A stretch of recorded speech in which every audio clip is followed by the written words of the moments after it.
Boa noite, bem-vindos a mais uma conversa sobre Alfena, desta vez sobre os limites administrativos da freguesia de Alfena. Temos agora uma conversa que será moderada desta vez por mim, um pouco porque fui eu que suscitei este tema.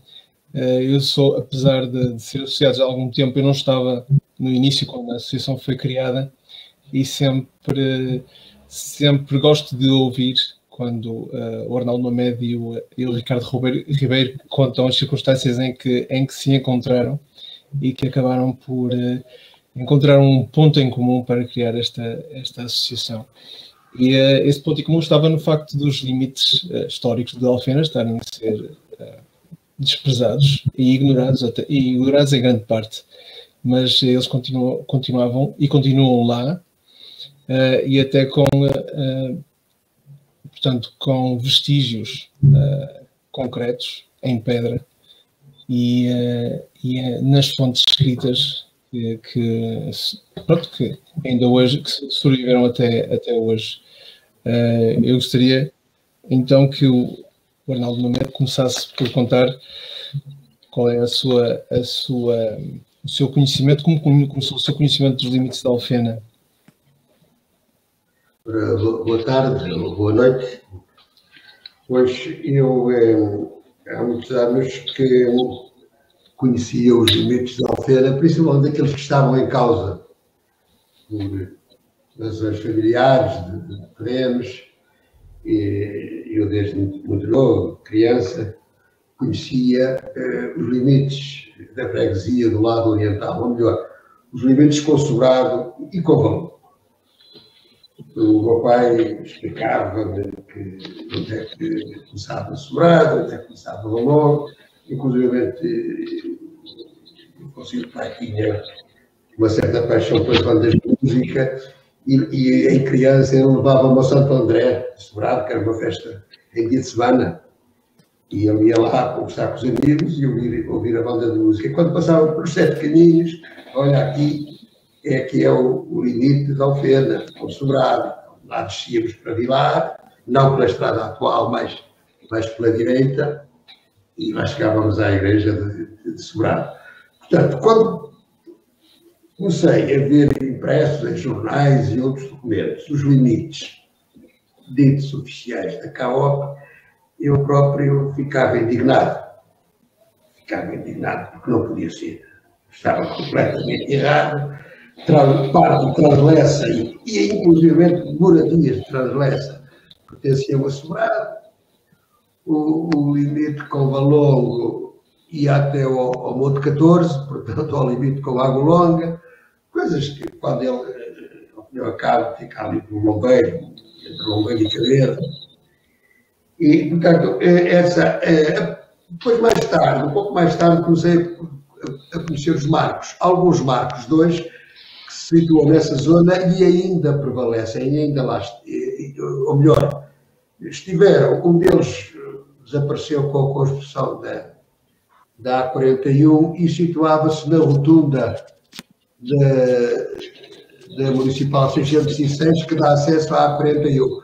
Portanto, antes da Cronoposte, daquela rotunda que tem junto à Cronoposte, mais metro, menos metro, situava-se aí esse marco. É um lugar que se designava pela Chá dos Olhos, que era um lugar plano e de onde a água nascia do solo. Portanto, os olhos d'água, o Chá dos Olhos, é quando a água brota do solo. E o outro mar, que esse ainda permanece, situa-se na zona próxima do designado Alto 14, o Pena das Abelhas. Portanto, mas eu não conhecia o significado das inscrições. Eu lia lá as inscrições, mas não durante muitos anos. Não interpretei, não sabia, desconhecia o significado daquelas inscrições. E foi com a publicação do livro do professor Domingos Moreira, do padre Domingos Moreira, Alfena, a Terra e o seu Povo, em que ele descreve esses limites históricos, não é? Que coincidem com aquilo que eu já sabia serem os limites da Alfena. E E aí ele descreve que os marcos tinham uma inscrição carne. Está escrito, está gravado de uma forma, de certa forma, original, porque o A e o R ficam no interior do C, que é uma letra de maior dimensão. Portanto, talvez daí a minha dificuldade de interpretar essa gravura. Depois, havia outro. Depois conheceu outra pessoa que também partilhava de algumas inquietações em relação a isso. Eu já contei essa história quando eu desabafei com a Cláudia Dantas e ela disse que apareceu ao Ricardo. E eu perguntei, mas quem é esse Ricardo? Eu falo com você dessas coisas e tal.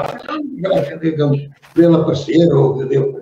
E eu lá contatei o Ricardo contatou-me, já não sei, e fomos dar uma volta. O Ricardo conhecia perfeitamente tudo que estava escrito sobre os marcos, eu mostrei-lhe esses marcos. E depois, quando nós criamos há 7, 8 anos aquela guerra, aquela batalha que ganhámos, não é? Ganhámos, já o que era habitou. Parcialmente. Não acabou. Com a Maia. A partir daí pesquisámos mais e tivemos mais conhecimento e por sinal mais marcos, pelo menos mais três já na zona da Água Longa e Rugosa, por assim dizer. Claro, o outro marco que eu conhecia há muitos anos também, desde criança, e que tem a Cruz de Malta, eu na altura não, portanto também não interpretava como Cruz de Malta. Não era o marco, eu já conhecia os outros que eram marcos limitativos da freguesia, mas aquele não era, aquele encontrava-se no interior da freguesia e eu sabia que o limite estava muito longe dali. Portanto, não podia ser o marco, mas também não ligava à comenda da Amazonas. E pela parte do Ricardo. Embora eu já soubesse que a comenda de Águas Santas era senhoria dos terrenos do lugar do Boteiro, etc., porque eu também tenho um empresamento aqui no arquivo de alguns terrenos que pertenciam à comenda de Águas Santas. Portanto, eu já sabia quem era o senhorio dos terrenos de Baguinho, como também sabia que era o senhorio dos terrenos da Rua e Translessa. Agora, aquela Cruz de Malta e tal, isso veio, a interpretação da Cruz de Malta veio mais tarde. Mas depois, eu não sei se agora é a altura própria. Agora para o Ricardo explicar como é que ele, digamos, na altura em que ele encontrou o Arnaldo Mamed, quais eram as preocupações dele acerca dos limites de... Sim, isto vem, como ele disse há bocadinho, veio de um contacto com a Cláudia Dantas, que me ouvia várias vezes invectivar sobre o limite do zonamento do IMI, que estava fixado na repartição de finanças de Irmezinho. Eu, na altura, era secretário-geral do Atlético Alfenense e, por um problema interno, o clube ficou de um momento para o outro devedor de uns milhares de contribuição autárquica, quando supostamente era isento, mas isso são outras histórias. E então tivemos que aderir ao Plano Mateus e eu todos os meses ia, enquanto dirigente do clube, fazer o pagamento da mensalidade que tínhamos que pagar ao fisco. E deparava-me todos os meses com aquele zonamento de um limite administrativo assim um bocadinho esquisito, em que a parte oriental da freguesia era amputada. Depois conheci o Arnaldo Mamed e começámos a trocar impressões sobre estas questões e a levantar ainda muito mais documentação. E quando assistimos àquelas famosas assembleias de freguesia, onde os deputados da freguesia estavam nitidamente a discutir um assunto sobre o qual nenhum deles dominava, chegámos à conclusão que o assunto não podia ser deixado no ponto em que estava, porque a probabilidade de criarmos aqui guerras estéreis entre pessoas vizinhas, entre populações vizinhas, era muito, muito grande. E e procurámos trazer o assunto para o plano em que não deveria ter saído, não é? O plano dos documentos históricos. É aí que surge a associação. E qual é que foi a primeira, digamos, atividade da associação para tentar corrigir essa ignorância por parte dos eleitos? Não, Ricardo. Na altura foi falar com o Presidente da Junta. Sim, é verdade. Tenho a minha indignação. E eu não era o atual, era o anterior. E vi que eu estava completamente em branco em relação ao assunto. Eu falei de umas publicações da monografia do Padre Domingos Moreira e tal, mas ele não conhece. Eu disse, isto é uma... Fica muito mal à burguesia não conhecer estas coisas. E então eu fiz uma carta a contar a situação e a dizer que era o dever da Junta de Freguesia promover ou reunir documentação e pessoas que dominassem um bocadinho essas matérias e aprofundar de uma forma sustentada, correta, as nossas razões, porque não fazia sentido absolutamente nenhum. Eu penso que ele não gostou da carta que eu escrevi. A reação não foi nada assim de especial, mas eu também eu chamei a atenção que era um dever dos responsáveis pela Junta de Freguesia fazer alguma coisa nesse sentido.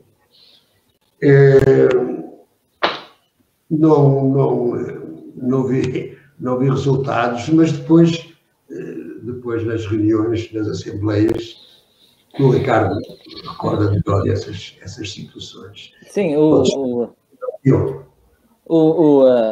as assembleias eram nitidamente a discutir um assunto sem o dominar sequer, ou sem sequer ter uma mínima noção do que estavam a discutir. E então começámos a fazer caminhadas, principalmente pela parte oriental da freguesia, pela parte que era mais gritante o erro, para levar as pessoas ao local e começámos a perceber que, estando no local, os limites eram perfeitamente naturais e, portanto, não havia nada por onde haver dúvidas.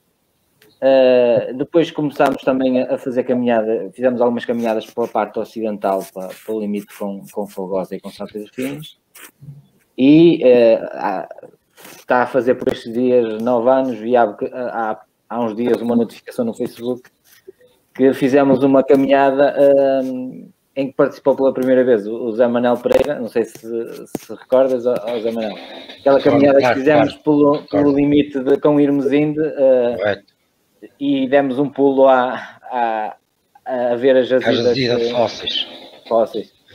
Correto. Não foi? Pronto, esse tipo de caminhada serviu para levarmos sensibilizar e levarmos algumas pessoas aos locais, porque no local percebe-se muito melhor do que é que estamos a falar. E depois fizemos o trabalho de recolha de documentação e esquematização dos limites e descrição dos limites, e fizemos a apresentação pública em final de 2011 no Centro Cultural de Alfena. E a partir daí, passado um ano mais tarde, salvo erro, fizemos ainda uma sessão em Valongo, na Junta de Freguesia de Valongo, com membros da Assembleia Municipal, porque nessa altura estava a Assembleia Municipal também a discutir o assunto, e para prevenir, procurámos elucidar os deputados municipais dos vários partidos para a questão com dados concretos e com elementos concretos. E acho que foi um pouco devido a esse trabalho que fizemos que se chegou à lei de 2017, que praticamente corrige os limites dentro do Concelho de Valongo. Orientais, portanto, de Alfena. Neste caso, de Alfena, os limites orientais, mas ainda faltam percorrer um caminho que é a correção do limite ocidental de Alfena, com a Maia, principalmente esse, porque o limite com água longa, as divergências são de pequena monta, mas não se limita, os erros não se limitam à freguesia de Alfena, os erros estão também noutras freguesias e nós temos alguma documentação relativamente a outros limites de outras freguesias do concelho que também demonstram. E pelo que vocês dizem, falta ainda corrigir parte dos limites que ficam na parte ocidental da freguesia de Alfena. Portanto, que com Maia, Folgosa, São Pedro Fins e só com Irmesinda é que parece não haver grandes erros. Sim. Os erros com Irmesinda eram pequenos e pela lei de 2017 já foram corrigidos. A questão da Maia é mais relevante porque até a Folgosa é uma freguesia que é descontínua. Começa logo por aí. É descontínua? É descontínua porque é formada por duas áreas geográficas distintas. Apesar no mapa não parecer. Exatamente. Uma pequena fímbria a ligar a parte abaixo a parte de Santa Cristina com a parte da freguesia de Folgosa. Sim. O mapa da CAOP apresenta uma pequena faixa de meia dúzia de metros a ligar a parte norte da freguesia de Folgosa à zona de Santa Cristina. Ali na zona de São Miguel do Anjo, junto à antiga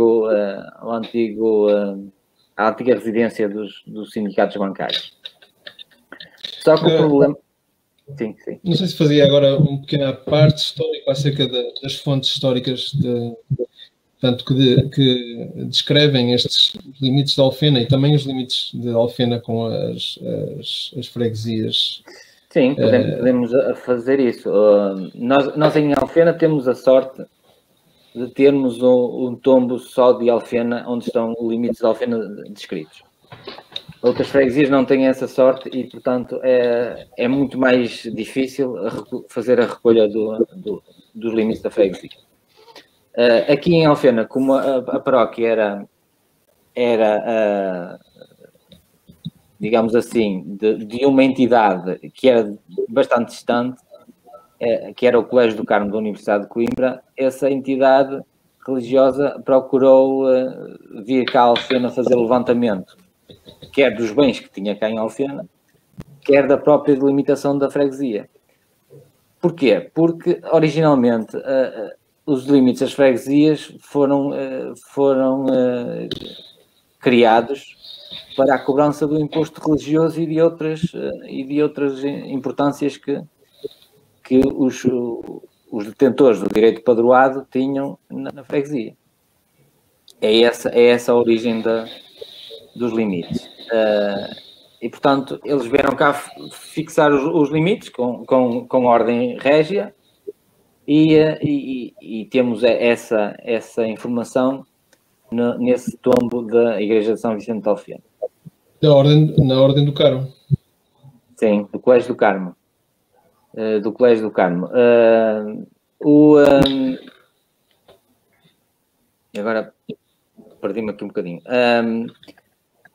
É evidente que normalmente nesses limites há uma série de critérios que historicamente eram usados, porque normalmente privilegiava-se as linhas de comeada. Porquê? Porque as montanhas separavam povos e separavam as águas. E estando nós numa economia mais agrícola, é evidente que a água era um bem essencial e não podia ser de outra forma. Era muito difícil estarmos a ir buscar água ao outro lado da montanha para vir irrigar campos do lado de cá, não é? E, portanto, o limite natural seria a linha da divisão de águas. Já vem do tempo dos romanos e tem até uma expressão latina que significa isso, que é o aquorum divortium, o divórcio das águas ou a divisão das águas. Nos nossos tombos nós vemos muitas vezes a expressão águas vertentes, que deve ser a mesma coisa, ou seja, é o ponto onde a água se divide. De um lado vai para uma vertente, do outro lado vai para outra vertente. E portanto, no caso da divisão com a Maia, o limite aproxima muito uma linha de comiada, que é a linha de comiada de São Miguel do Anjo, cuja utilização como limite administrativo já vem desde o tempo de Dom Dinis. Nós encontramos a referência à espiga do Monte São Miguel numa carta de foro de um casal reguengo da Ferraria, por isso já é um limite muito antigo. As fontes históricas em que nos baseamos são as fontes, basicamente, é o tal tombo de 1690 da Ordem do Carmo, e também temos uma referência que se sobrepõe, também são as demarcações da aldeia de Baguinho da Comenda de Águas Santas, isto para a parte ocidental, não é?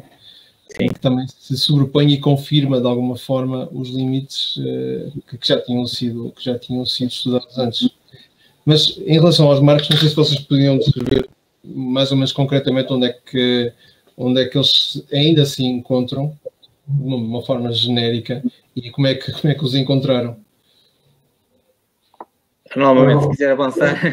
Posso falar. Os dois marcos que eu conhecia do Colégio do Carmo, muito antes de saber que era o Colégio do Carmo, mas sabia que delimitavam a freguesia.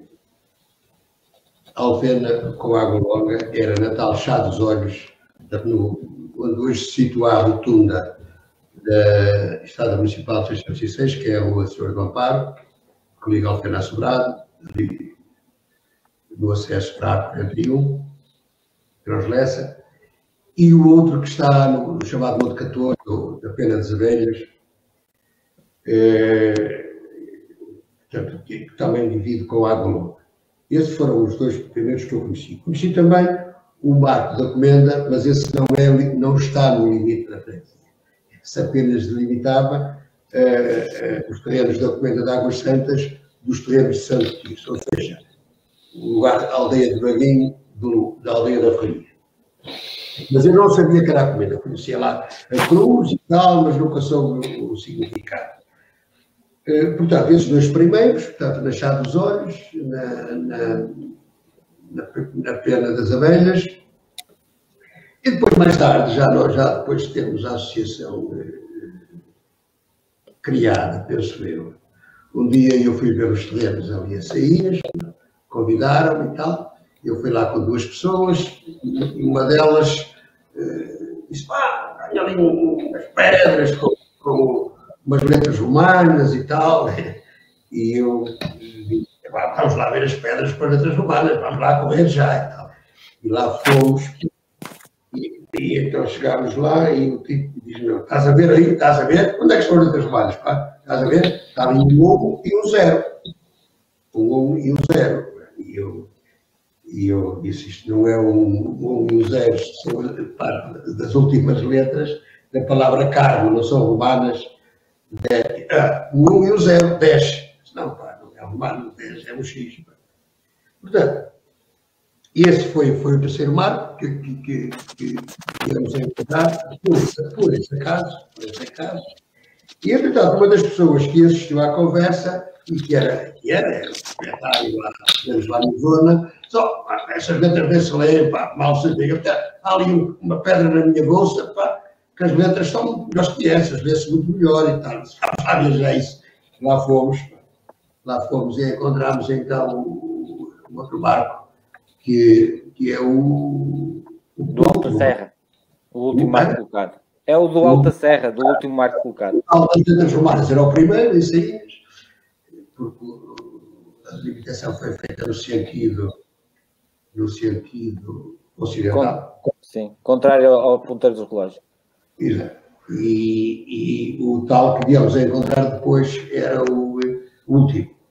Mais tarde ainda, num dos passeios que fizemos, penso eu, em Covas, alguém me chamou a atenção para um outro... Não, eu julgo que foi numa conversa que teve com alguém lá da zona que lhe disse que tinha outro... Ele disse que lá no campo dele também, que ele era dono da música, o amigo carioca. Sim. Também é dono desse campo. E disse que havia lá no outro campo dele, lá no Ribeiro. Estava lá também uma pedra igual. Fomos à procura dela e realmente também encontramos com a mesma gravação. É curioso porque as pessoas sabem que os barcos existem, conhecem as pedras, mas não sabem, ou não sabem, ou não sabiam o seu significado. Sim. Ainda recentemente eu e o Ricardo andámos à procura dos barcos da Comenda e chegámos até a escavar à volta de uma pedra de granito que está lá no muro, ali na zona da... Enfim, ali para o tempo, para os lados do tempo, não vale a pena dizer, especificar muito o local. E a pessoa do lugar que nos acompanhava, sobre o barco que lá existe, com a cruz de Malta bem nítida, bem à vista, disse, e tal, a minha sogra, morreu aqui um cavaleiro, e por isso é que puseram aquela cruz e tal.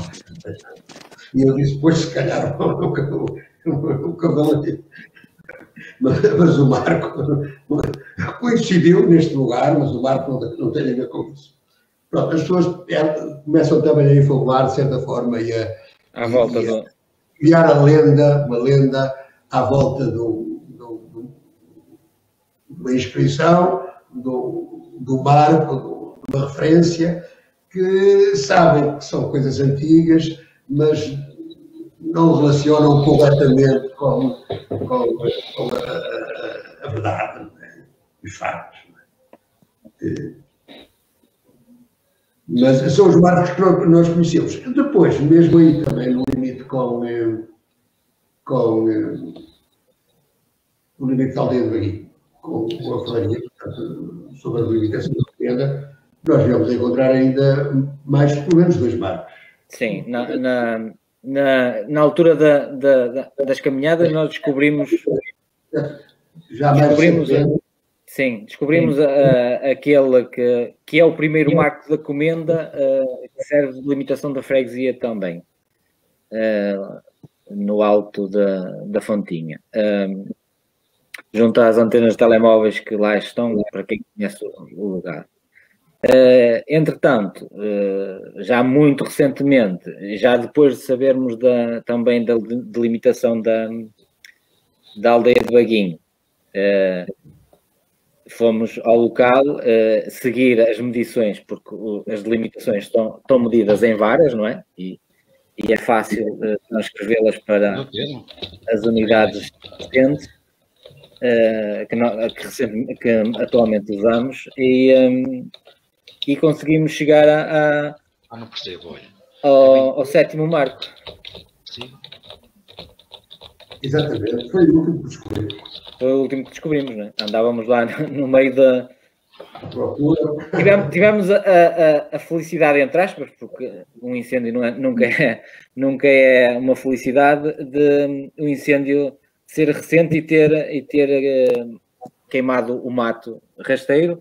E, portanto, era muito mais simples. É muito mais baixo que os restantes. Exatamente. Estava confundido no mato. Se não tivesse ardido, muito dificilmente nós tínhamos chegado lá, se não tivesse ardido. Pronto, mas é mesmo assim. E foi assim que descobrimos. É evidente que há outros marcos que estão no local, mas... muito provavelmente já foram lá colocados posteriormente, porque não têm gravações do Carmo. Quer alguns marcos que estão no Alto São Miguel do Anjo, quer uns marcos que temos na divisão com Irmesinde, são pedras em granito. No local onde o tombo da Comenda diz que estariam lá marcos, mas os marcos que estão lá já não têm a gravação, portanto já não serão os marcos originais. Também porque encontram-se em zonas já com muita urbanização, não é? Sim, principalmente os marcos com Irmesinde que nós conhecemos já são zonas que são mais urbanizadas, que já têm construções relativamente próximas e, portanto, muito provavelmente já terão sido alterados. Outra coisa que queria falar era acerca, há bocado o Ricardo estava a falar das águas vertentes como uma forma de definir um limite, mas e a minha curiosidade era acerca de que outros critérios ou que outros acidentes de terreno é que se utilizavam para ajudar a definir esses limites.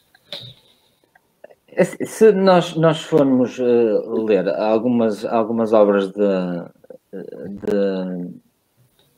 de entendidos na matéria, principalmente na geografia, nós vemos que normalmente os acidentes geográficos mais usados eram as linhas de comeada, porque separam, havendo montanha, a montanha serve para separar, ou as linhas de água quando eram de difícil transposição. Quando uma linha d'água é pequena, é de fácil transposição e, portanto, o vale aproxima. Quando a linha d'água é mais larga, ou mais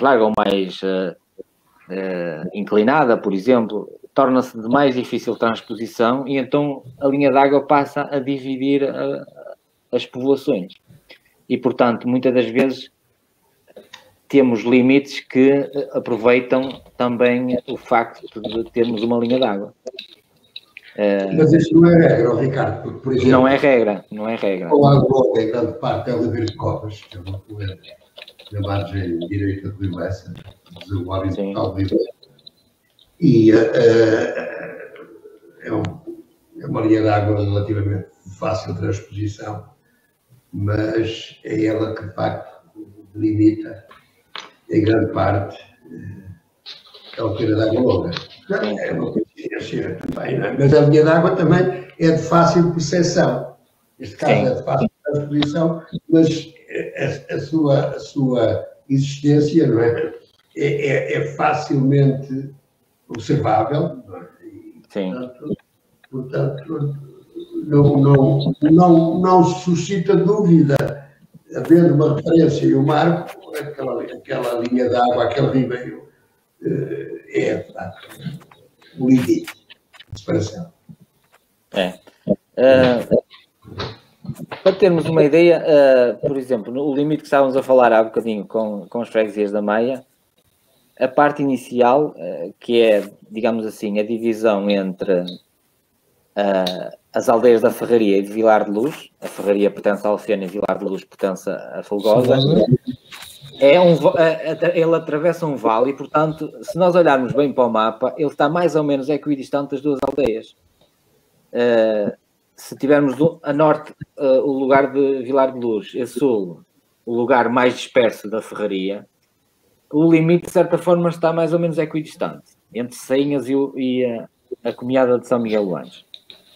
A partir do momento em que ele chega à comiada de São Miguel do Anjo, ele vai acompanhar mais ou menos a comiada até ao fim do limite da aldeia da Ferraria e aí encontramos os marcos da comenda. Porquê? Porque aí deixava de ser o limite com a Ferraria, passa a ser o limite de Baguinho. E Baguinho, como pertencia totalmente à comenda de Águas Santas, já tinha uma delimitação pela comenda anterior à delimitação do Colégio do Carmo. E o limite entre Baguinho e Santa Cristina já foge um bocadinho à linha de comiada por uma razão muito simples. É que a aldeia de Santa Cristina está já muito próxima da comiada e, portanto, era muito mais fácil aos de Santa Cristina chegarem aos terrenos para além da comiada do que aos de Baguinho, que tinham que subir o monte. E, portanto, é que aí, por essa razão, é que o limite se afasta um pouco da linha de comiada. Mas não anda assim muito afastado dessa linha de comiada. Se olharmos bem para o mapa, não anda muito afastado. A linha de comiada ali é 105,2.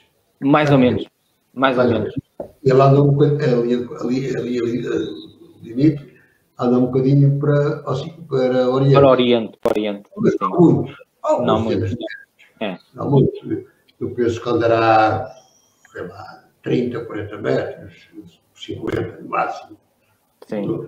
De certa forma, corresponde também à via de meado, praticamente. Portanto, digamos, existem limites que são facilmente determináveis, não é? Por causa dos acidentes de terreno. Eles têm marcos, existem fontes escritas que atestam esses limites. Já temos uma lei da CAOP de 2017. Sim. Mas qual é o impacto de ter, para os habitantes de uma freguesia, não é? Dessa freguesia ter os limites erradamente atribuídos, causando, por exemplo, que a freguesia tenha uma área menor do que aquela que é real? Começa logo pela lei de financiamento das autarquias locais, a famosa lei das finanças locais. No que toca às freguesias, uma boa parte do financiamento das freguesias está indexada a uma fórmula onde a área tem um peso importante. Se a área oficial da freguesia for inferior àquela que é na realidade, a freguesia sai nitidamente prejudicada nessa distribuição dos fundos. Mas depois também há questões do foro dos terrenos, propriamente ditos, e se calhar o Arnaldo Mamed está em condições melhores do que eu de abordar essas questões mais prosaicas, entre aspas. Não, um dos problemas que eu noto, por exemplo, eu tenho um veículo Land Rover. Se eu não tivesse um Land Rover, um trator, eu não chegava aos terrenos. Não tinha forma de lá chegar, porque são terrenos públicos, são caminhos públicos, rústicos, é certo, mas são caminhos públicos. Já foram vias de comunicação principais, hoje não são, com as estradas que estão construídas ao longo dos tempos. Mas o que é facto é que, por exemplo, e isso já aconteceu, se eu reclamo que um determinado acesso não está em condições e as pessoas correm riscos para percorrer ou para transitar nesses acessos, criam-nos impossibilidades e transtornos e prejuízos. Inclusive, havendo incêndios, eu também não entendo como é que não se cuida dos caminhos públicos, não é? Quando se fala de prevenção de incêndios, quer dizer, não se consegue lá chegar. Alguém imagina um daqueles autotanques, por exemplo, chegar a Chaves? Ou a Badalona, por exemplo. Não chega lá, não adianta nada ter esses equipamentos caríssimos se não há vias de comunicação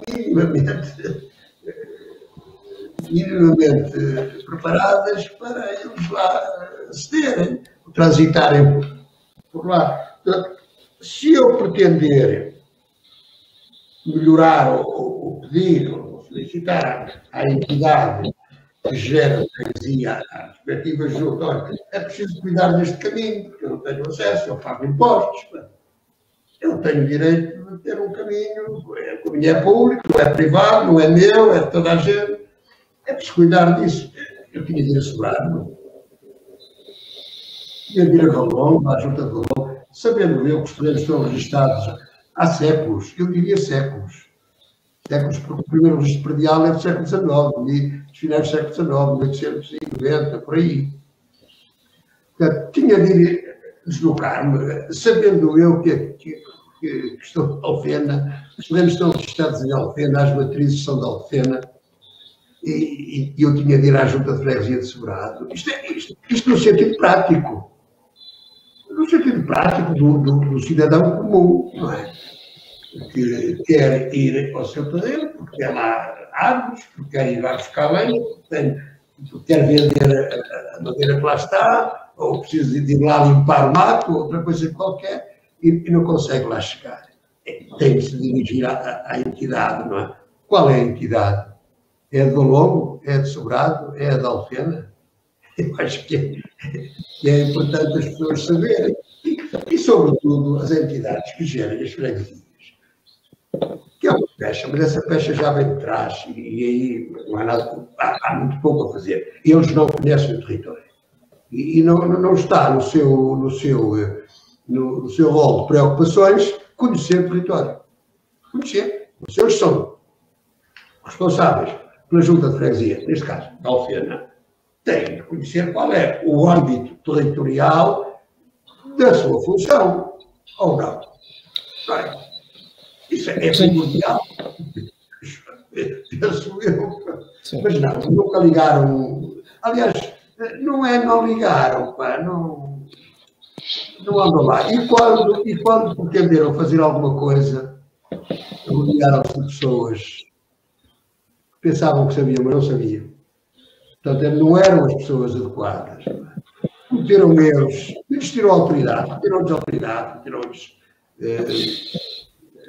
capacidade, não é? Porque e andaram ali a perder tempo e a fazer um papel pouco construtivo, vá lá, porque de facto não tinham conhecimento.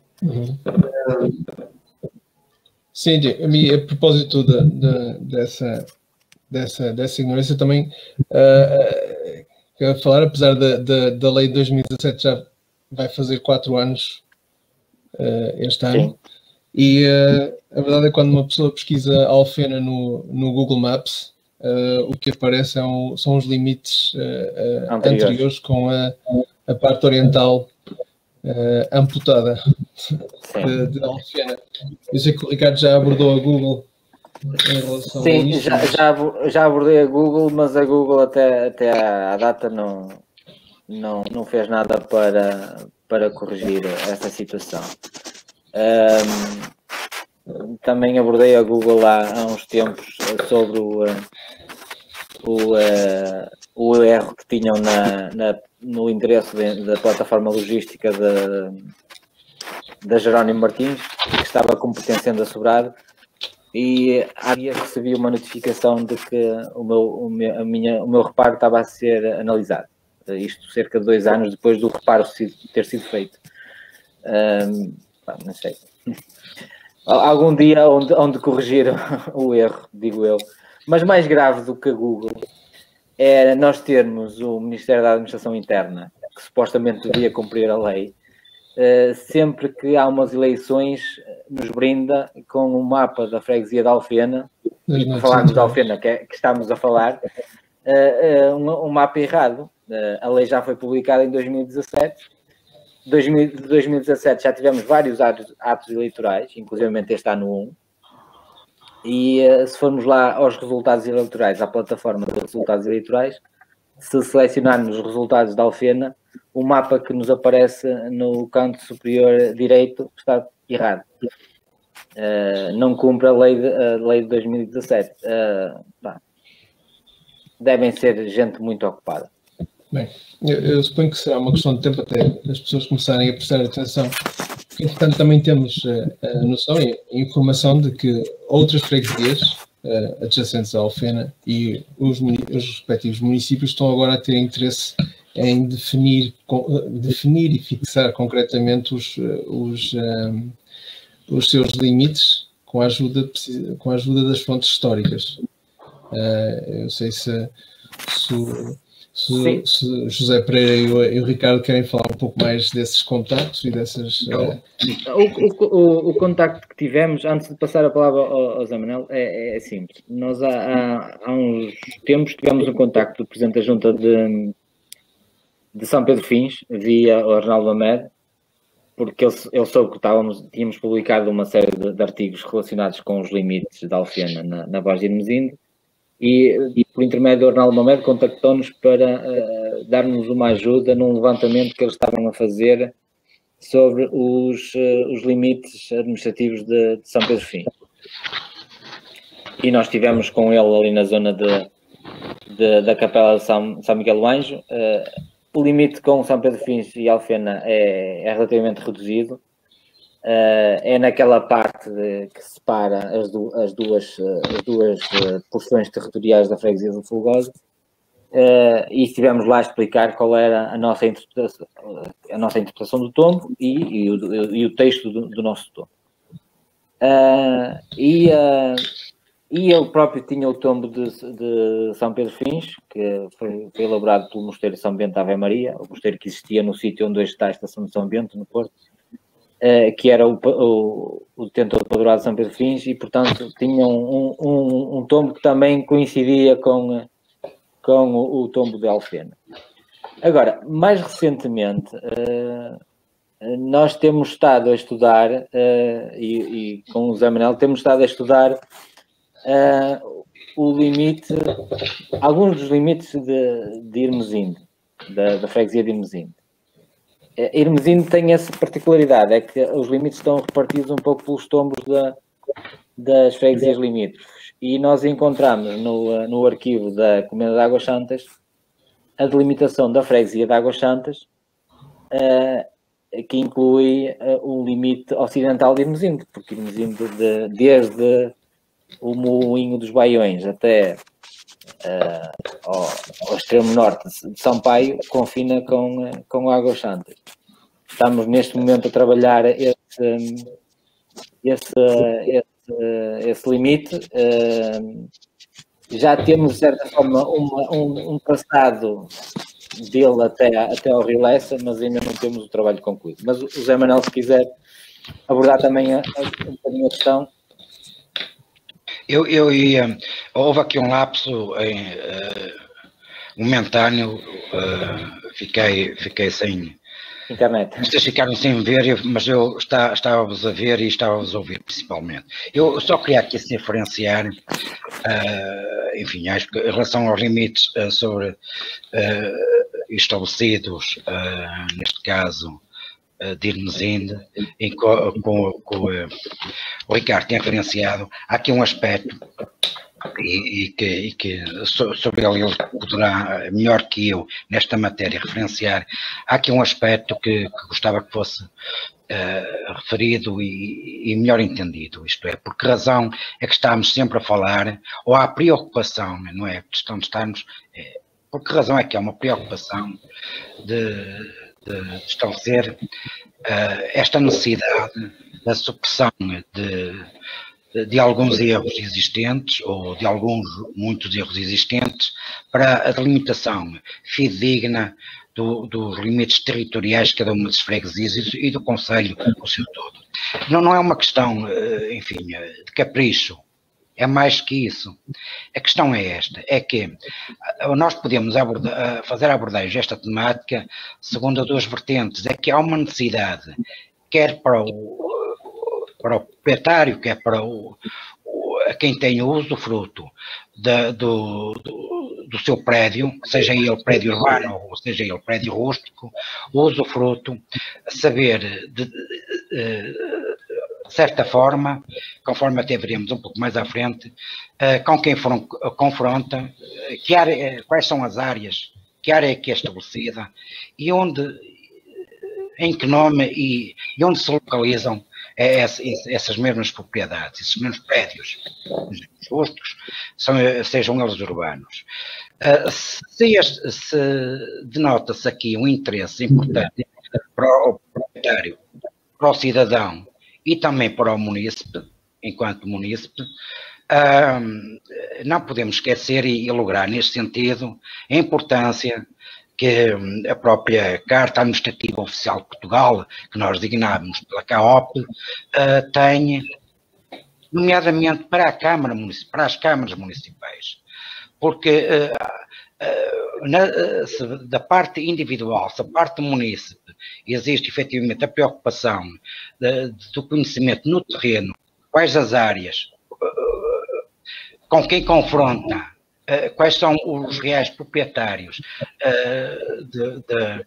das propriedades cuja nossa propriedade confronta, e para poder estabelecer contactos, para poder, até no outro âmbito, saber em que freguesia é que estão registadas as matrizes prediais. Se há esta preocupação para o município, deverá haver naturalmente uma maior preocupação para a Câmara Municipal, para o Poder Municipal. Em que sentido? É que não é por acaso que a preocupação da própria CAOP também vai ao encontro daquilo que são os desejos do poder local, do poder autárquico, no sentido em que a CAOP não é nada mais, nada menos que o fiel da balança para a tributação fiscal que é feita pelo próprio município sobre o próprio município. E, na realidade, cai-se no erro e no paradoxo de ser o próprio município, que é o dono, enfim, entre aspas, o dono da propriedade municipal e que dela deveria ter pleno conhecimento, não tem porque não sabe onde é que ela está, de que forma é que ela está.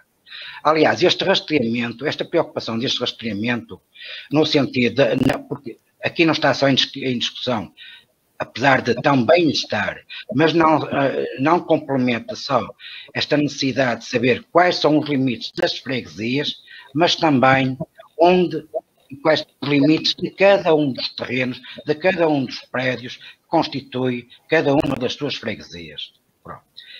E daí a delimitação territorial de cada uma das freguesias e a sua confrontação com as outras freguesias. Se nós atentarmos ao que é referido na Direção-Geral do Território e relativamente ao próprio cadastro geométrico da propriedade rústica, nós observamos que dos 308 câmaras municipais que existem, neste momento só 118 câmaras têm efetuado e feito o levantamento, está ele divulgado, dos prédios rústicos existentes, maioritariamente, enfim, no que diz respeito ao território continental da zona centro, da zona baixa, centro e todo o sul, está coberto. No norte não está nada coberto, absolutamente nada coberto, nada estudado. As ilhas, quer Açores, quer Madeira, já têm alguns concelhos estudados. O norte, por isso, dos 118 concelhos para os 308 concelhos em falta, estão eles todos colocados a norte. O ridículo é que quando nós entramos no Distrito do Porto, verificamos que até no âmbito, mas isto também é comum ao território, a todo o território, até no âmbito do levantamento dos prédios urbanos, no país só há 7 concelhos que têm atualizados esse mapa cadastral. E aqui só encontramos, no Distrito do Porto, só encontramos Paredes e Penafiel. Os outros concelhos, nada está feito, mais 2 concelhos na zona centro e mais 3 concelhos na zona sul. Por isso há 7 em 208. Isto mostra, de certa forma, uma dimensão daquilo que existe e daquilo que está por fazer. E, acima de tudo,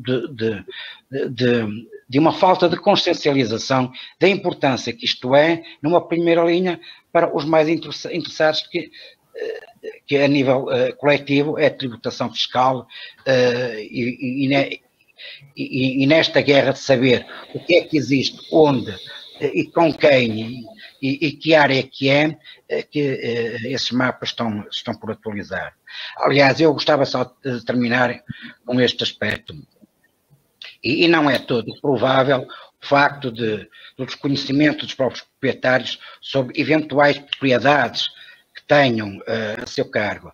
Recorde-se que nos finais do século XIX, por todo o Concelho de Valongo, aliás, por todo o país, mas falando do Concelho de Valongo em cada uma das suas freguesias, com muita naturalidade se vê-se os jornais da época, os finais da segunda metade do século XIX, a tornar público editais, no sentido de, e muitas vezes, correspondendo a necessidades e a interesses de imigrantes no Brasil, no sentido de tornar público a existência através de testamento, a existência de heranças, de propriedades, em que se chamava a terreno público, conhecedores dessas mesmas propriedades, para que digam de si, enfim, de certa fidelização desse mesmo património existente e para que pudessem, em momento oportuno, opor-se à sua existência e reconhecessem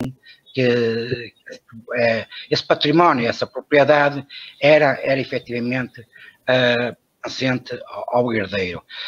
Isto no século XIX, por isso a preocupação no século XIX, já nesse sentido, preocupação essa que hoje devia estar estabelecida através do próprio cadastro, no terreno, e daí essas mesmas preocupações. Por isso, essa ambivalência de não cair na ideia genérica que há aqui uma certa preciosidade de procurar saber quais são os limites de cada uma freguesia. Não, é evidente que é isso, porque é notório a preocupação de cada uma das partes das propriedades existentes, mas também é, no plano cadastral, saber, no levantamento de cada uma das freguesias e no município em si, o que é que efetivamente existe, a quem pertence, que área se localiza e com que proprietários é que se confronta. Isso é útil para os proprietários e tornar-se-á mais útil, obviamente, para o próprio município, porque, aliás, no âmbito do próprio PDM, só poderá ser feito e estruturado, sabendo, a partir de elementos que sejam fiáveis e, acima de tudo, que estejam atualizados, coisa que é difícil de encontrar. Eu posso trabalhar, isso é verdade. Por exemplo, nós constatamos que na cidade do Porto, ainda hoje se anda a discutir se o terreno é municipal ou se é privado, principalmente quando o metro quadrado custa milhões. Não é? Nós temos, na cidade do Porto, atualmente em litígio, há pelo menos 2 ou 3 casos. Um deles até foi denunciado por um funcionário da Câmara, um funcionário, pobre, que foi descobrir, não tinha nada que descobrir, eles deveriam saber, mas quando as entidades públicas, ao nível de uma Câmara Municipal do Porto, deixa que património seu valiosíssimo, entre nessa dúvida e haja uma apropriação indevida desses bens, quando uma entidade com a estrutura que tem na Câmara de Porto, que eu não sei, deve ter dezenas ou centenas de arquitetos, técnicos, de engenheiros, etc., de juristas, etc., não é capaz de cuidar de... Eu penso que não é mesmo capaz de... Não sei. O que não se passa não é... Bom, estamos então a chegar ao fim de mais uma conversa sobre a Alfena. O tempo está mesmo a acabar, peço imensa desculpa. Só quero agradecer a todos quanto assistiram à emissão desta conversa e deixar a dica de que, se quiserem aprofundar este tema, têm as publicações sobre os limites territoriais desenvolvidos pelo Ricardo Ribeiro e também pelo Arnaldo Mamed e restantes sócios da associação no site www.aliena.pt. Novamente, muito obrigado e boa noite. Abraço a todos.